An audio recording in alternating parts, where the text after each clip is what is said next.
Hello, everybody, and thank you for joining us today for the webinar on endangered languages.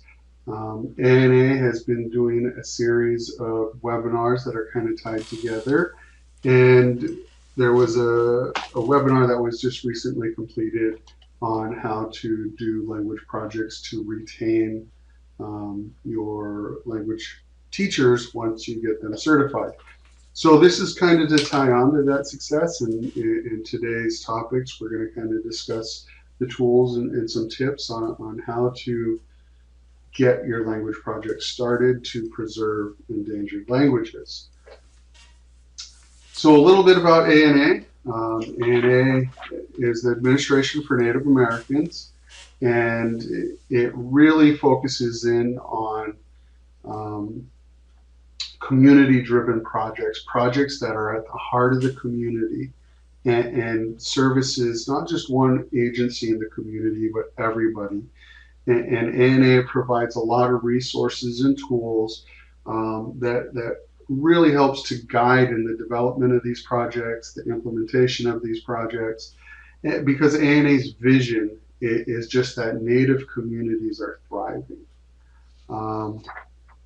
So ANA also has 4 regions. There's the Eastern region, the Western region, the Pacific Basin region, and the Alaska region. So we are the Alaska Region Training and Technical Assistance Center. We do have an additional staff member that we're going to highlight today, but we have 4 key staff.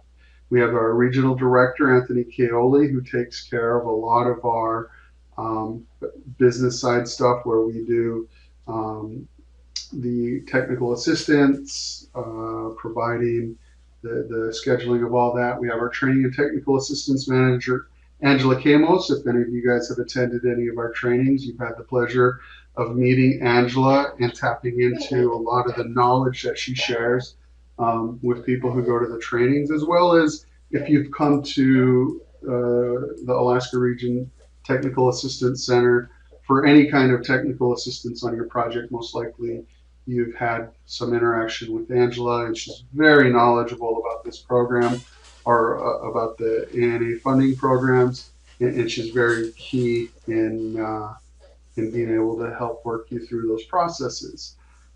There's myself. I'm Charles Peel. I'm the Technology and E-Outreach Manager.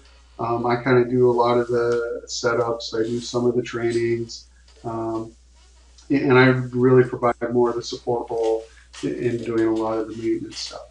We do have a new employee named Junior Gisa, who's our outreach coordinator. And Junior is really here to kind of provide support to everybody, as well as to try to help reach a lot of the demographics in Alaska that he specializes in. AK Pride is a very big youth-driven industry that he brings a lot of knowledge on how to do these youth projects to us.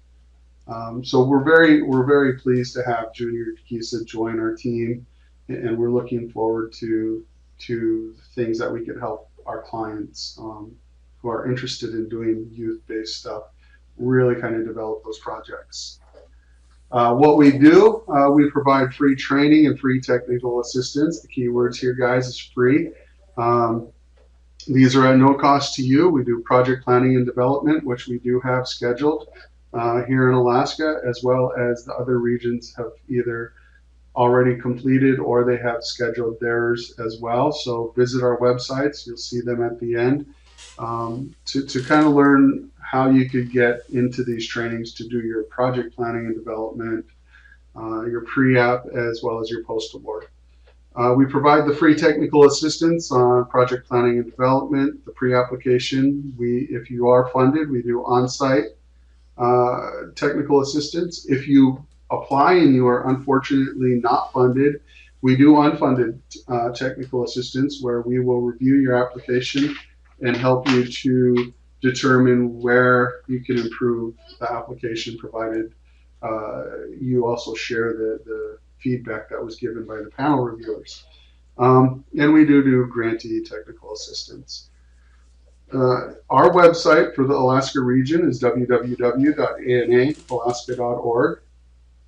If you would like to know how to get a hold of any of the other regions, please go to our website. We have links for each of the other websites on our webpage. So, as I mentioned, ANA does provide a series of webinars, and we would like to highlight some of the webinars coming up. Western Region is hosting a webinar getting back to agribusiness in the Pueblo communities, and that's going to be August 27th. September 6th, coming up very quickly, there's going to be an emergency preparedness webinar hosted by us, the Alaska Region, and this is going to kind of touch on also how to get your youth involved in doing some of this emergency management planning. September 24th, so a little ways out, there's going to be a webinar on food sovereignty. I don't have the exact title, but Pacific is going to be discussing issues around the food sovereignty topic. For today's goals, we want you to have a basic understanding of what ANA funding is available for endangered language projects. We'd also like you to kind of listen to some firsthand experience of somebody who's been through the various processes and the various fundings that ANA offers. And I would like to provide you guys with some knowledge of resources and tools available that can be customized to your individual communities for the creation or the development of a language project. So we'll jump right in. ANA provides discretionary funding for two types of language projects. There's the Native American Preservation and Maintenance. You'll often hear referred to as the Preservation and Maintenance or the PNM. And also, if you're more advanced in your language projects, ANA does provide the Native American Language Preservation and Maintenance Esther Martinez Immersion Grant. This is a more advanced grant, and we're going to see in a second how this differs slightly from the normal preservation and maintenance. Now, the Esther Martinez Immersion is often referred to as the EMI or the Esther Martinez Grant. So we'll take a look at preservation and maintenance. Now, the purpose of the Native American Language Preservation and Maintenance program is to assist the Native programs in ensuring the survival and the continuing vitality of Native American languages. ANA is interested in supporting locally determined projects to produce or eliminate community problems and achieve the community goals. Funded projects reflect specific, measurable, and achievable, relevant, time-bound, and include specific strategies for achieving the intended performance. The program areas of interest, just so you guys kind of have an idea of the types of projects that would fall in under preservation and maintenance. The establishment and the support of a community Native American language project to bring older and younger Native Americans together to facilitate and encourage the transfer of a Native American language skill from one generation to another. One of the key concepts of ANA is they really like to see the intergenerational activities where you have youth working with elders, and so many projects highlight that the elders are rapidly dying away before they could preserve the language for future generations to learn. So this is one of the key program areas of interest, is ANA would like to see those intergenerational projects moving forward. They'd also like to establish a project to train Native Americans on how to teach the Native American language to others, or to enable them to serve as interpreters or translators of that language. So that's a whole nother kind of key area, is getting people or getting individuals who are able to interpret the language, to actually preserve the language through interpretation. The development and printing or dissemination of materials to be used for the teaching and enhancement of a native language. So if you're just looking at developing materials for your language community, is another area that would fall in under preservation and maintenance. Um, the establishment of support for a project to train Native Americans to produce or participate in a television or radio program to be broadcast in a Native American language. Um, this one is really cool to me because it's something that you don't see a lot of. It wasn't an ANA funded project, but one of the things that I really like to point out is how the Navajo have taken and actually dubbed certain iconic movies into the Navajo language so that they could watch the movie and hear it in Navajo. And I'm a big Star Wars fan, so knowing that, I like to kind of put that out there as um, something that can be an idea for a project. The completion or the transcription and the analysis of oral testimony to record and preserve Native American languages. So these are just some of the highlights of different kinds of things to kind of get your brain thinking about what can I do with the preservation and maintenance grant.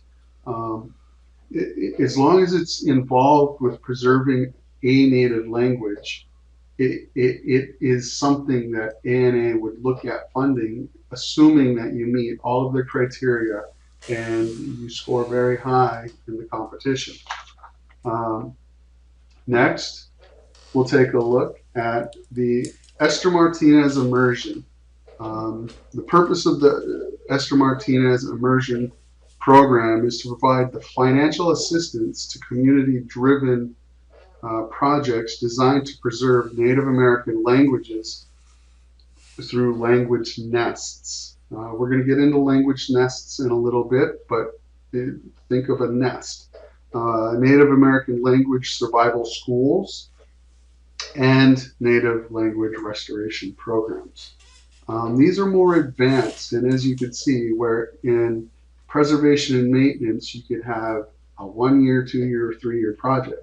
Well, in the Esther Martinez Immersion, you must have a 3-year project with 3 separate 12-month program budgets. So the program areas of interest for this is Native American language nest sites based on education programs that provide child care and instruction in Native American languages for at least 10 children under the age of 7 for an average of at least 500 hours per year per child. Provide class in such languages for parents and or legal guardians. So this is kind of a language nest, is the language is being used to do the instruction, to teach the kids.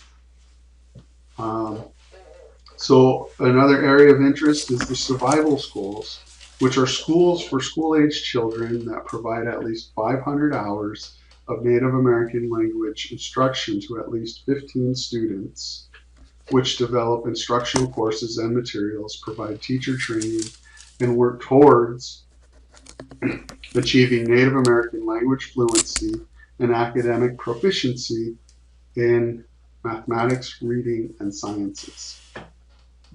The last area that I'd like to highlight is the Native American language restoration programs, which are education programs that provide the instruction in at least one native language for the community served.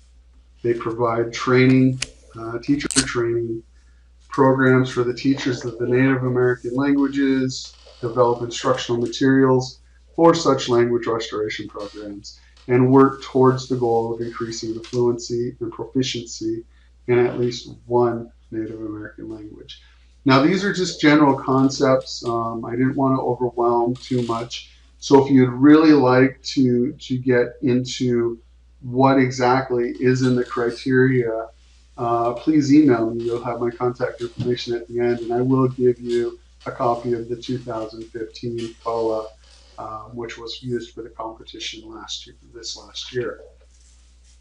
One of the things that I did like to highlight, though, is that so many people are interested in funding, and there is a lot of other funding sources out there.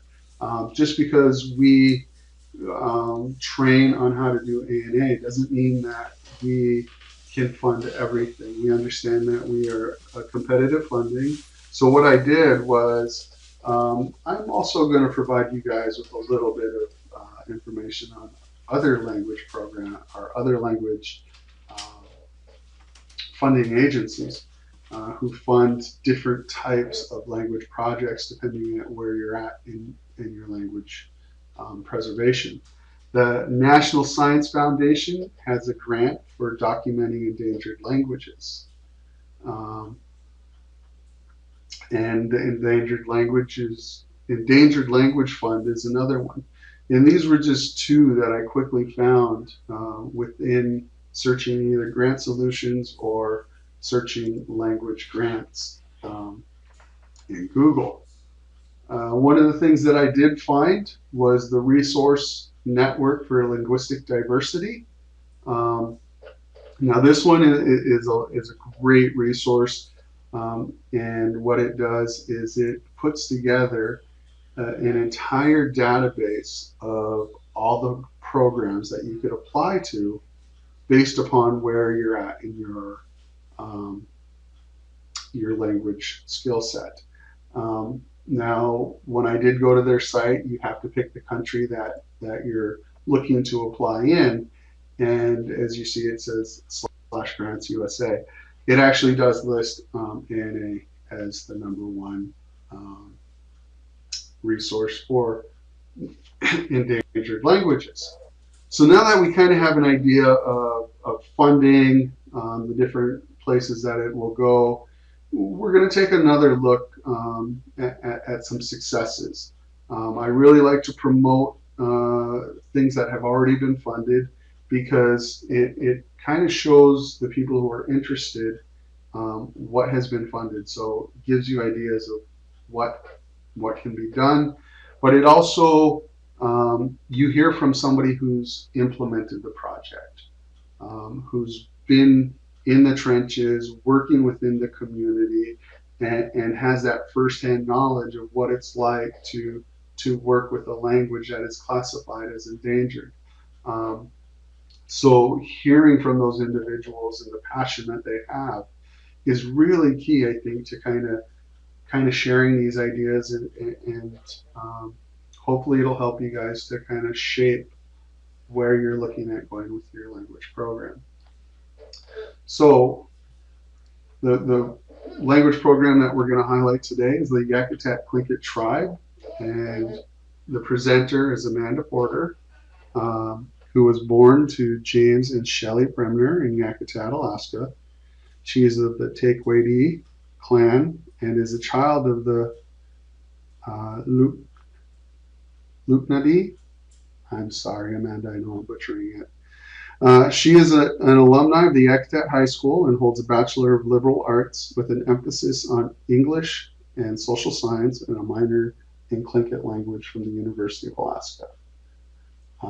Amanda had dedicated her life and education to perpetuating the Tlingit language and the traditions. She has been a part of the Mount St. Ellis Dancers group for 2 years, or 2 decades. She has worked for the Yakutat Tlingit tribe for 10 years, serving as the Cultural Heritage Department Director for the last 4 years, and she was currently attending Eastern Washington University and enrolled in the Masters of Science in Communication. What this doesn't highlight is Amanda was the program manager for at least one preservation and maintenance grant, and Amanda had also written the application for the Esther Martinez initiative or Immersion grant that was the first Esther Martinez Immersion grant funded in Alaska. So she's been on both of these language projects, and with that, Amanda,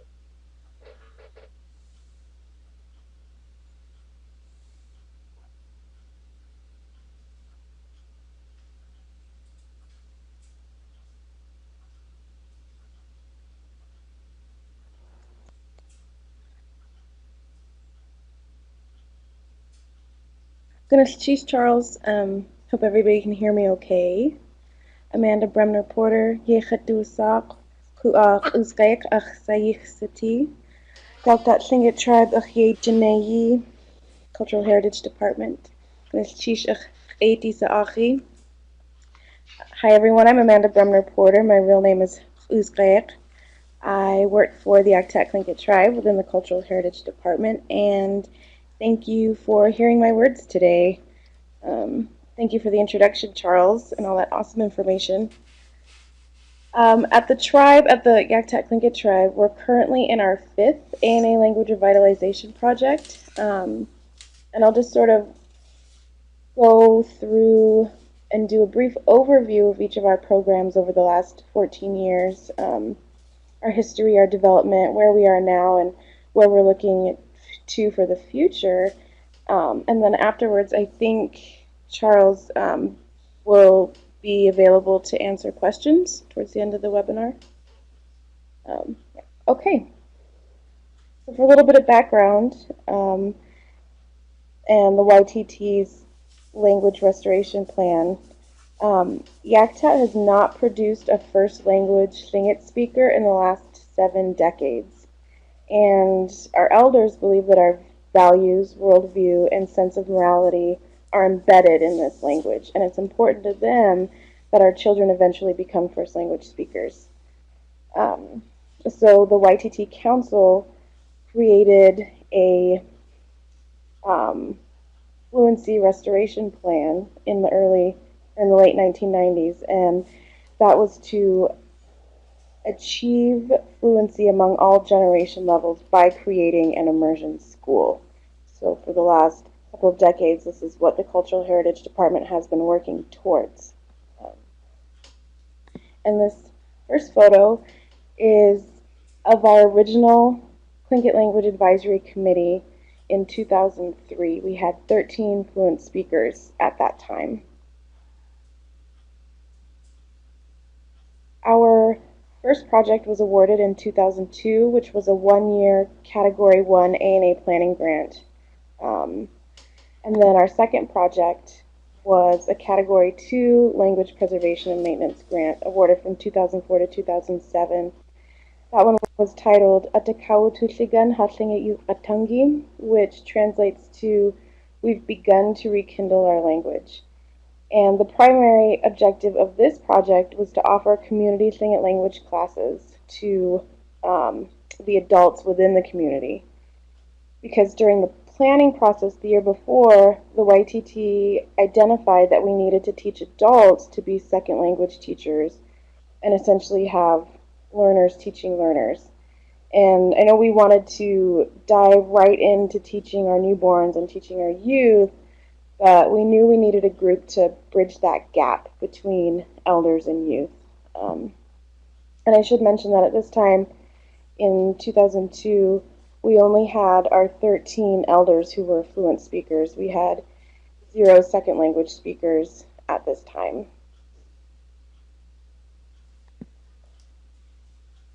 These are a few photos from our third project, which was a Category 3 Language Preservation and Maintenance grant. It was awarded from 2007 to 2010.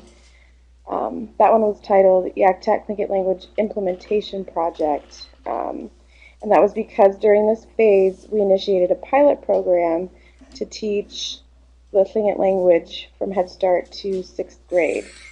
And then a little later, after we had staff who were certified with their temporary teaching certificates or their Type M certificates from the state of Alaska, we were able to offer secondary classes 7th through 12th grade, and only for elective credit. But we were incredibly grateful to be able to teach within the classrooms and have our elder and apprentice teaching teams. We had 3 teams who were able to reach 86 students over the course of the project. We also focused in on different teaching methods such as total physical response, or TPR, and accelerated secondary language acquisition. During this project, we also recorded and transcribed over 1,300 phrases to be available on iPods or iPhones. And also at this time, we only had one person on staff who knew the Tlingit orthography. The orthography was actually created in the mid-1950s, but none of the elders knew the orthography, and neither did the apprentices. So our next project, which was also a language preservation and maintenance grant, was titled Yaukda Hashagun Katushahit, which translates to documenting our Tlingit way of life.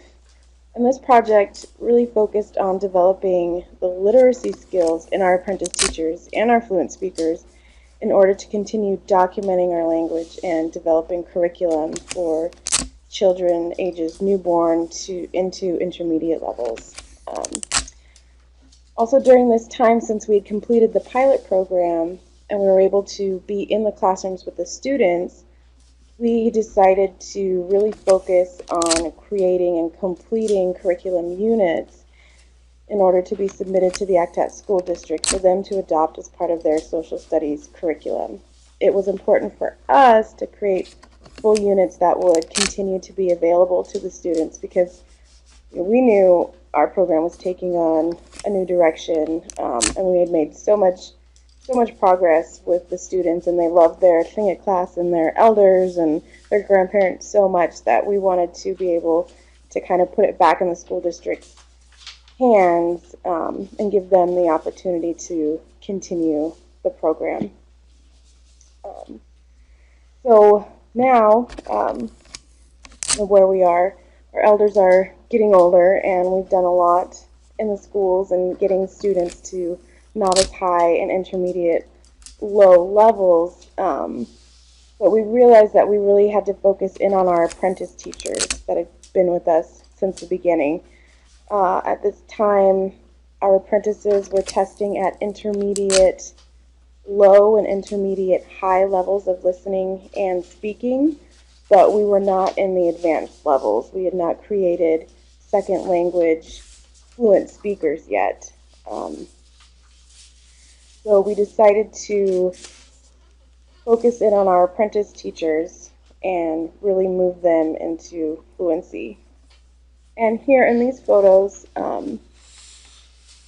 during this time we achieved a wonderful milestone actually in our secondary Tlingit language classes, and that was that we were able to move our high school classes from elective credit into world language credits, which is really important, especially to us since as a general requirement, prospective college students need 2 years of foreign language courses. So this was an awesome opportunity for our youth to be able to learn their native language and to be able to open up doors, especially when applying for colleges. So we're very excited to accomplish that. And these are photos of a high school class learning the orthography. And kind of really exciting thing about teaching students, especially teaching 7th through 12th grade, is we're always casting our net out and looking for teachers, looking for apprentices, seeing which students are really interested and passionate and care. And one student here, pictured on the top right, has excelled incredibly in the language and is now one of our current apprentices. But I'll get to that in a bit.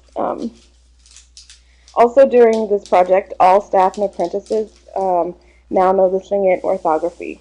We can continue writing curriculum and documenting phrases because we've all been trained throughout the literacy classes of the project, which is a huge accomplishment. And also especially for our fluent speakers who we noticed in the first couple of programs would get really frustrated because we would type out lesson plans and we would ask them to review and make sure we had everything correct, and they couldn't read it, or they would have other books that have been published in Tlingit and get frustrated that they couldn't read it. So the elders had a fantastic time in the literacy courses, and they feel like they've been given a little bit more of their power back now that they can read and write, and it's another form of communication. So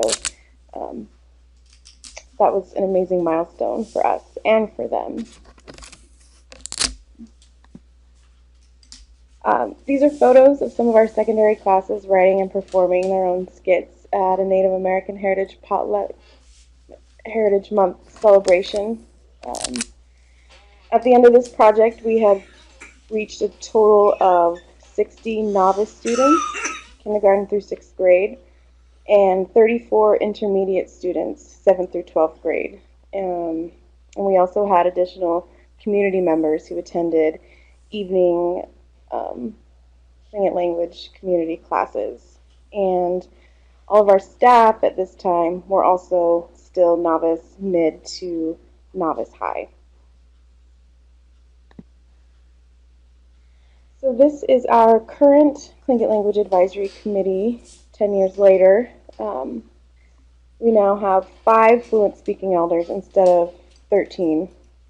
And unfortunately, only 3 of our elders are very active and are able to actively work with our intermediate and advanced apprentices at an average of 10 hours per week. And sometimes we're lucky to get those 10 hours out of them, which was a lot of the reason why we wanted to hone in and focus on our apprentices and push them into those fluency levels before our elders are gone.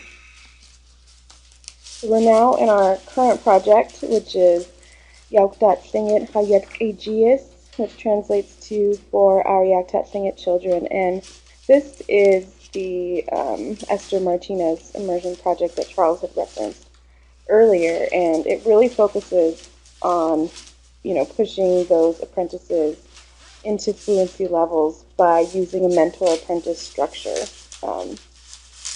We're also working to create a foundational structure for a future language nest by developing 12 units of culturally relevant, age-appropriate, place-based curriculum for ages 2 through 7.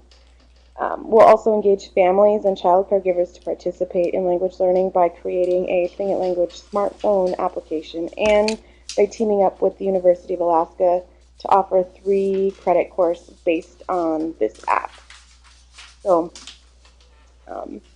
yeah, like I said earlier, it's been over a decade where we started with 13 fluent speakers and 0 even novice learners. And today we have 34 intermediate speakers, 15 of which are adult and 19 are youth. And then after the last 2 programs, a total of 67 students who are novice.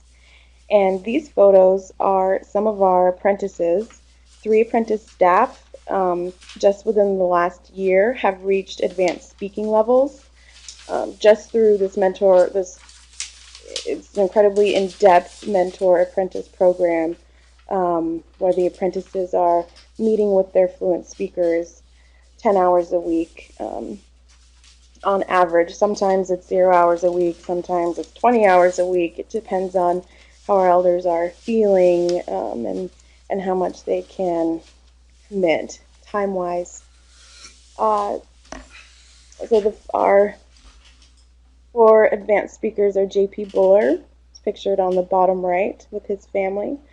Gloria Wolf, pictured on the bottom left with her family, her oldest son.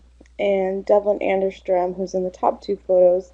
And he's the one I spoke of earlier. He's 17 and a recent graduate of high school. He's been tested at the advanced high levels of comprehending and speaking. And Gloria, with her 2 children, they both code switch continually since they've been learning Sing It since birth. And also with JP and his family, Kim Buller's his wife, and she's also one of our apprentices. And they're pictured with their children. So I remember when I first started with the language restoration program in Yakutat, and the director at that time had said, she wanted her kids to be the first generation of Sing It language speakers. And it was incredibly inspiring and motivating, but turns out it wasn't her kids, that generation that were to be the first. It was her kids' kids' generation, and that's the generation we see now, these little ones who are just now starting to figure out that there's a difference between English and Tlingit because that's all they've used their entire lives. These are just a few more photos of some of our outreach activities with the students. This is from we hosted 3 annual Tlingit language conferences from 2011 to 2014 and welcomed over 50 folks from all over the region and parts of Canada. And in 2012, we hosted a language conference that offered subsistence and art activities with the youth and were led by elder instructors who carried out all the activities within the Tlingit language. And a few more photos. This is from this year's culture camp. We had approximately 50 campers who got to participate in activities such as form line, art, drum making, rattle making, medicine bag making, paddle making, fish processing, salve making, and abundance of other activities. Of course, storytelling and time with our elders. The bottom left is 2 of our mentor speakers, Lena Farkas and Nellie Lord, and they were talking with the students about the medicinal uses of Devil's Club. Language was a very strong component of each day, as was traditional song and dance. This is a photo of our newborn kits that were developed in our last project. It includes 12 coloring books with workbook activities, and it also includes a DVD with 4 animated stories from some of the coloring books, along with handling verbs and a CD titled Let's Move, which is recorded audio commands with original music designed to get kids moving with commands and phrases like fly like an eagle and hop like a bunny. So we've been really excited about these kits. They're available to the school district and the Head Start program, and also for sale to parents who want to use these with their little ones. Okay, so our current project is allowing us to prepare for our future immersion language nest, which is still our goal, is where we are kind of building our foundation with this Esther Martinez immersion grant to eventually be able to offer to our students and our youth. And we're finally at a time and place to be able to focus on bringing the language to our newborns. Little ones pictured here are the children of our cultural heritage and YTT staff, and have been a part of Tlingit language playgroups over the last year. We are working on our curriculum for the center, ages 2 through 7, and are working each day to get our apprentices teachers into fluency. This group of second language apprentices will hopefully become fluent within this project and will be the group able to bridge the gap between elders and youth and hopefully bring about the first generation of first Tlingit language speakers, as our elders have intended, as they've envisioned over the last 50 years and have fought to create over the last decade and a half.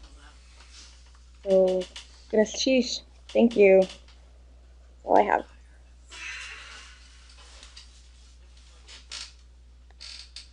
Thank you, Amanda. It's a very lengthy time frame, but as you can see, they've been producing a lot of great results. They've developed kits for working with youth. They've taken on working with the high school and college level students, as well as they've incorporated in working with their mentor apprentices, which has the elders working with language learners, which it's really great to see. This is one of the projects that I like to highlight because they've been through the entire process and they're not stopping.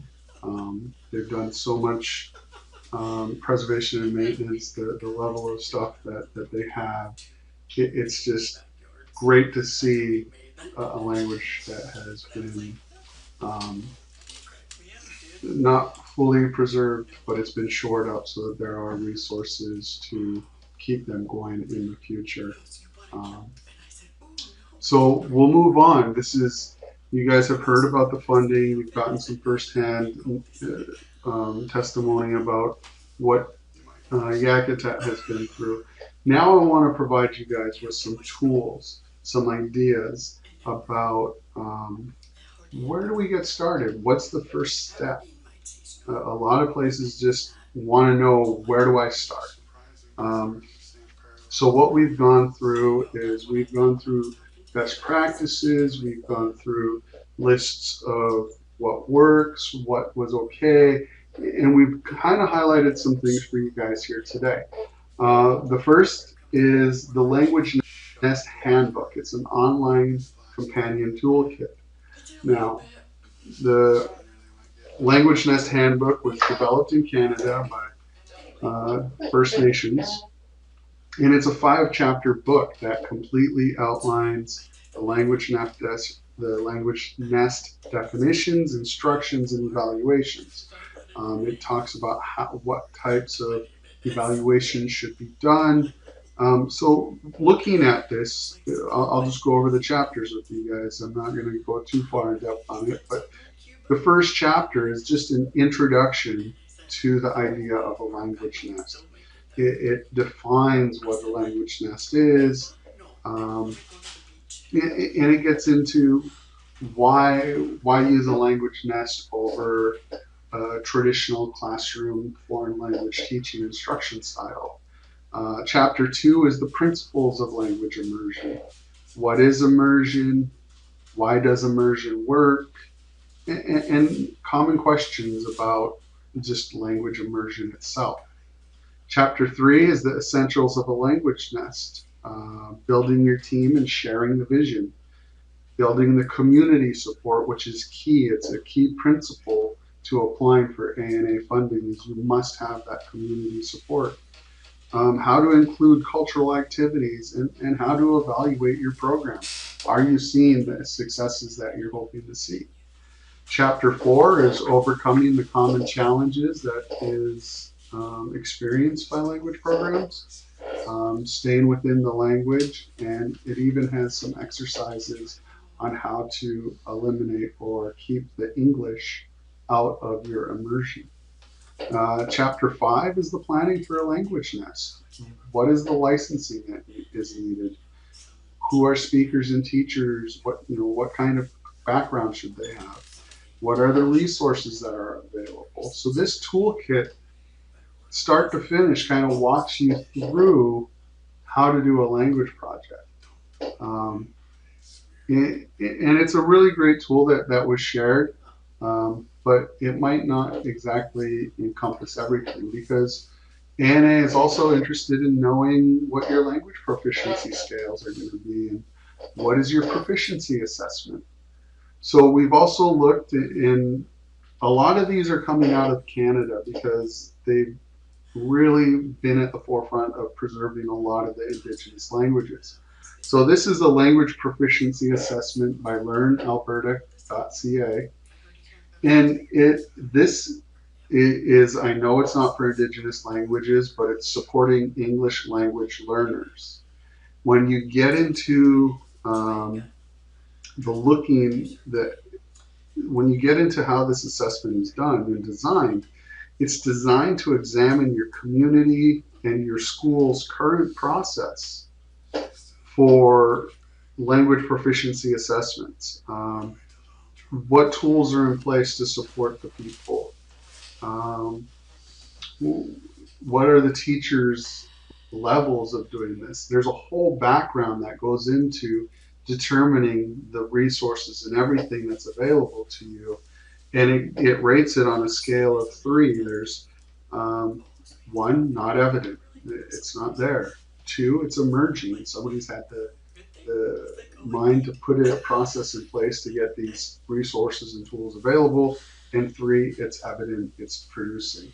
So when you go through and rate all of the criteria that they've identified in doing a community assessment, you'll be able to have an accurate assessment of your community. Now, this one is designed specifically for English speaking in a non-English speaking area.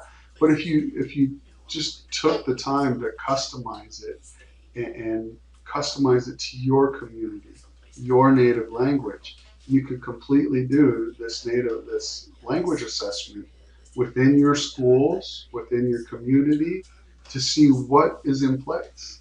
So I think that, looking outside native language communities to other language forums and then incorporating it back. There's so many resources out there. It's all about finding them and customizing them to work to produce the things that you need to produce.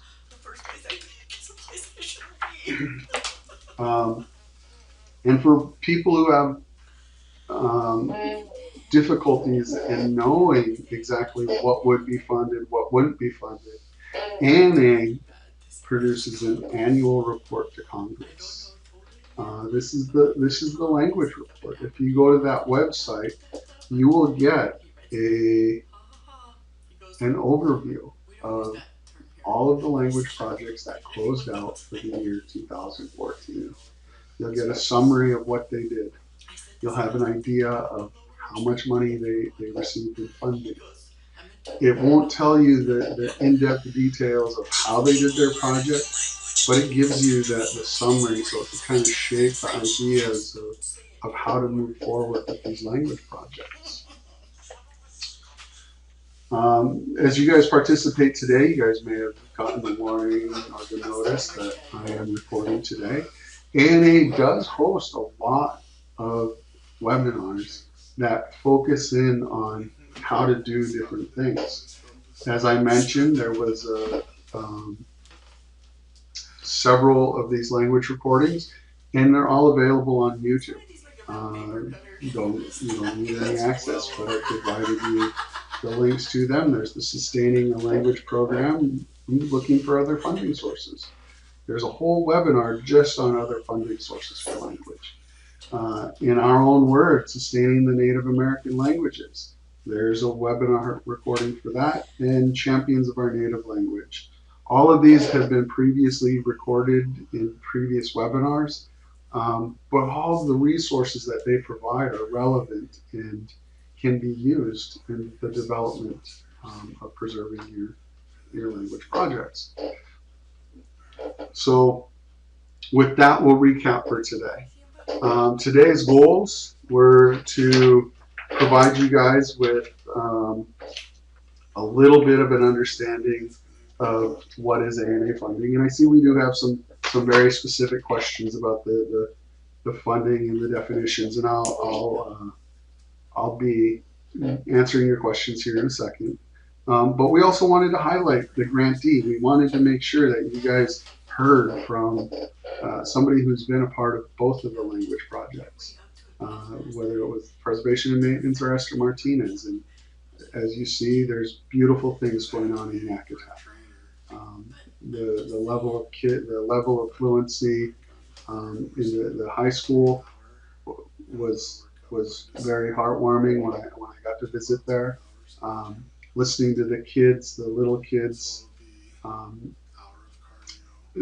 speak bilingually. They were using Tlingit and English within the same sentence. It just seeing what is being done there it is a great example of what can happen when you have passionate people, and people who work in the language field have proven that they're very passionate about preserving their culture through the language. So we highlighted that. And then last, I wanted to provide you guys with a little bit of resources and tools that you could quickly go online, take a look at. If you like it, download it and use it. But we really want to make sure that we're providing you guys with all of the necessary tools or just ideas on how to move forward with your project. So with that, we'll move into the questions and answers, and I do see that there was several typed into the chat box, so I'm going to take those questions in order as they appeared. And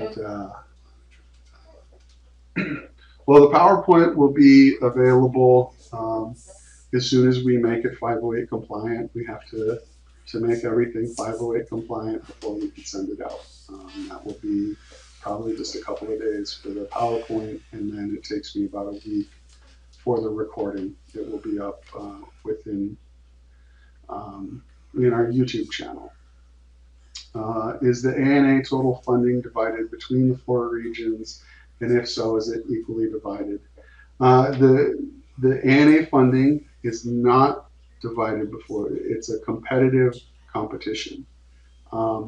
ANA does its best to make sure that projects across all regions are funded, but it ultimately depends on the quality of the application that's being submitted. ANA doesn't reserve X amount of dollars for any specific region for the language competitions, no. Would a preservation and maintenance project score higher if its goal is a language nest or a survival school? My question, that's a difficult question to answer because it's not, it's how you get the community support. It's how you present the idea. Just including X, Y, or Z in your application doesn't mean you're going to score higher. You have to address all of the criteria within the actual competition in order to score.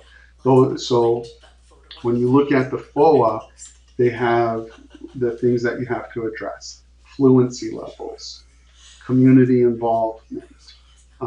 Those are the things that they're going to score you on.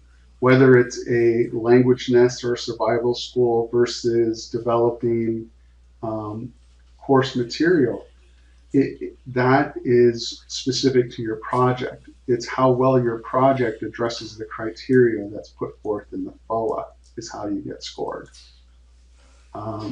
Is the Esther Martinez for existing programs, or is development of a language nest or survival school also allowable? Now again, the Esther Martinez is specific for the 3 areas that we had talked about: the development of language nests, the survival schools, or I'm trying to find the notes here. It's the language nests that are site-based education programs.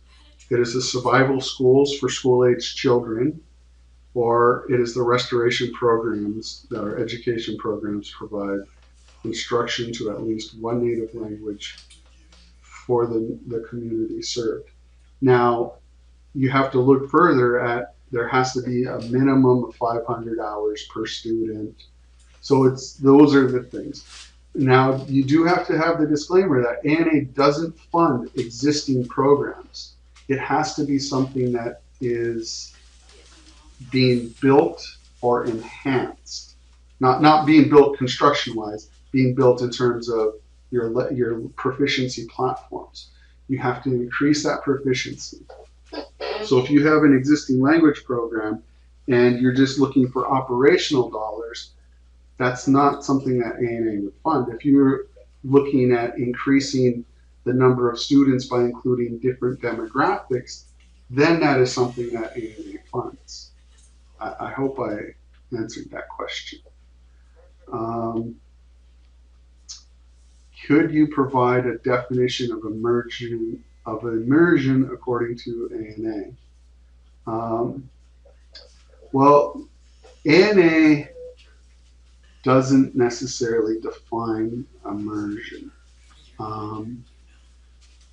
It's a matter of whether or not your project falls within the 3 eligible project types. They don't necessarily define what immersion is, they just define the criteria of how they will evaluate your immersion. So that they kind of leave it open. We have another question being typed in. If you are enhancing your language program, well, if you have an existing language program, as Amanda was talking about, they had a language program where they were working with youth in the schools. but they enhanced it by trying to find that middle gap where they're creating the learners teaching learners. So they're enhancing that. They're creating a new demographic of speakers that are going to work with the youth continuously. Um, so it, you can enhance your language program, technically, yes, but you could also plan from scratch as well. I mean, the FOA actually has all of the disqualifying factors in there, but it when you're looking at it, as long as you're enhancing and you're not looking for operational dollars, then yes, you could apply. Any other questions? Okay, I don't see any other questions. To recap again, yes, I will be sending this out once I make it 508 compliant. But here's our contact information for Anthony, Angela, and myself. We do provide each of the websites for ANA, the Alaska region, as well as each of the other regions. So if you have any additional follow-up questions, please reach out to me and I'll work my best to address them in a timely manner. But with that, I will close our webinar and I will be sending you guys a link to complete an evaluation. Please do so because it helps us to provide better quality and better subjects for our webinars. Thank you.